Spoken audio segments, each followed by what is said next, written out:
we've made a deal with United Kingdom. We've made a deal with China. We've made a deal. We're close to making a deal with India.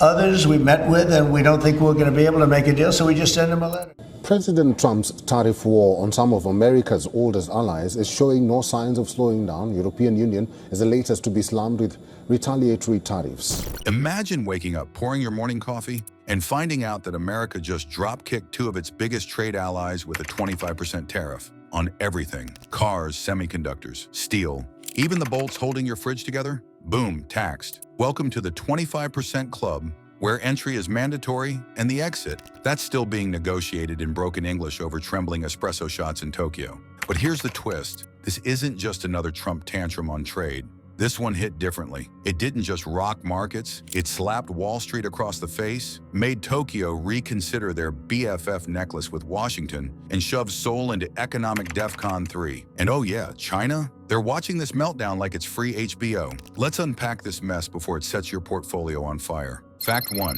The 25% tariff heard around the world. On July 7th, the Trump administration sent 2 Dear John letters to Japan and South Korea. No hugs, no emojis. Just, hey guys, here's a 25% tariff on all your exports to the US. Enjoy. Within minutes, the Dow lost over 420 points. That's like watching your retirement shrink faster than a wet wool sweater in a hot dryer. Toyota's stock, down 4%.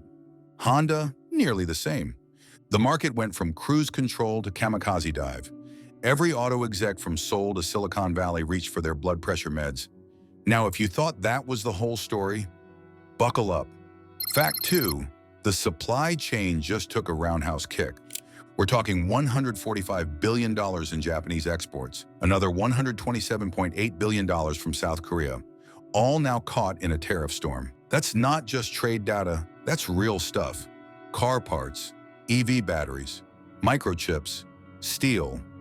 These tariffs didn't land on luxury handbags or overpriced cheese. They hit the industrial backbone of the US economy. Detroit just got sucker punched. Auto imports make up 28% of Japan's shipments and 27% of Korea's. So by August 1st, if nothing changes, every engine, every seatbelt, every sensor headed for US factories will cost a cool 25% more. Congrats, America. Your next minivan just got a luxury tax without the luxury. But don't blink. The dominoes, they're still falling. Fact 3, Seoul is in panic mode. Within hours of the announcement, South Korea's cost-buy index nosedived to a 17-month low. Translation, investors just had a panic attack. Seoul's finance minister sprinted into action, slapping together a $168 billion bailout fund. Trillions of won just to keep exporters upright. A trade delegation was dispatched. Again. That's the 5th trip to DC since March. This time armed with spreadsheets, charm, and probably some really desperate side-eye. Meanwhile in Tokyo, economic experts warned the tariff could wipe out 0.6% of Japan's GDP this year. That's real money. That funds roads, pensions, and Pokemon-themed tax offices. And guess who's standing on the sidelines, quietly clapping? Fact 4, China is loving this. Beijing called Trump's move bullying. And while that's rich coming from the world's largest authoritarian mall cop, it's also strategic gold. If Tokyo and Seoul are getting tariff whipped by Uncle Sam, guess who's offering sweet deals, open ports, and yuan credit lines? Ding ding, it's China. So in trying to punish its friends, the White House may have just driven them straight into Beijing's warm, renminbi-lined embrace. That's not just bad diplomacy, that's economic judo. And the US just flipped itself. Still not sweating yet? Grab a towel. Fact 5, tariff tsunami expands to emerging markets. As Japan and South Korea scrambled, Trump expanded the field. From the Rio summit, he lobbed another grenade.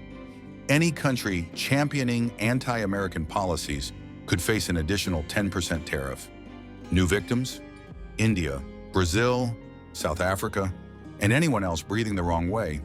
India, already staring down a 26% surcharge, just saw that threat jump higher than a Bollywood dance number. Brazil got hit with a 50% copper tariff and a side order of orange juice panic. Coffee futures spiked 1.3%. OJ contracts up 6%. Translation, your breakfast just got political. Fact 6, allies are quietly plotting an escape route. Here's the plot twist. While Trump shouts his allies whisper.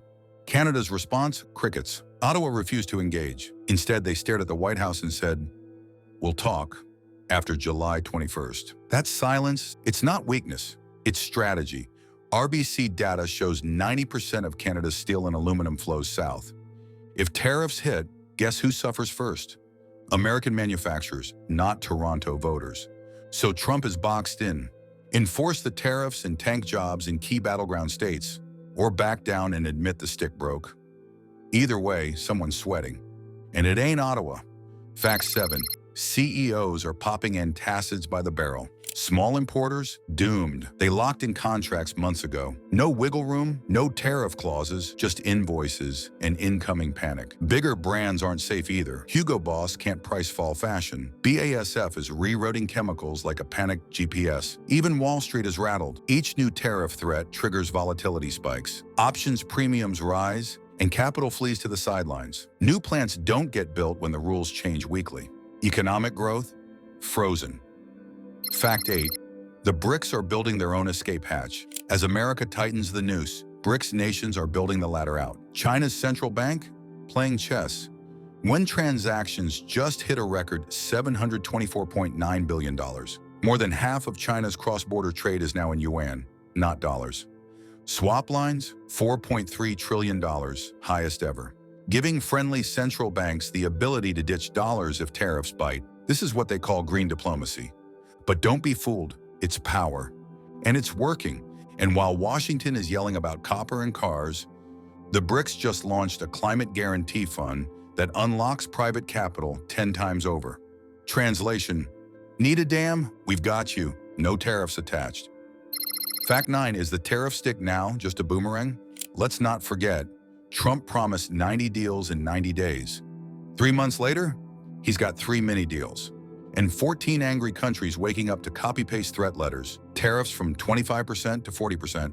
Deadline August 1st. Subject line, do this or else. It's like a bad group breakup email. Markets don't like uncertainty. And right now, they're flooded with it. Even allies don't know what to believe anymore. Is the tariff a negotiation tactic? Or just pure chaos with a logo? Fact 10. Has the US outplayed itself? August 1st is more than a deadline.